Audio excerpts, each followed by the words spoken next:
ఉంది.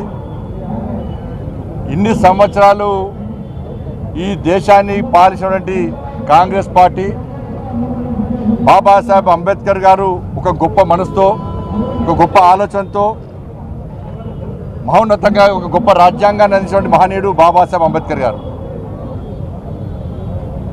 కానీ కాంగ్రెస్ పార్టీ ఈ దేశ స్వాతంత్ర్యాన్ని కేవలం నెహ్రూ కుటుంబానికి మాత్రమే లాభం జరిగే విధంగా నెహ్రూ కుటుంబ భజన చేయడమే లక్ష్యంగా కాంగ్రెస్ పార్టీ ఇన్ని రోజులు ఈ దేశంలో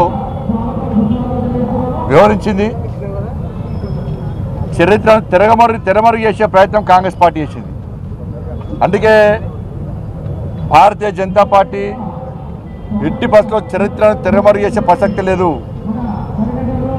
మహనీయుల చరిత్రను రాబోయే తరాలకు తరతరాలు ఉండాలని చెప్పి ఒక ఆలోచనతో ఇవాళ ఈ కార్యక్రమాన్ని తీసుకోవడం జరిగింది. మరి ఈ పరిస్థితుల్లో మహనీయుల త్యాగాల గురించి సెమినార్ నిర్వహించడం, మహనీయుల త్యాగాలను సమాజం చూపెట్టే ప్రయత్నం చేస్తా ఉన్నాం.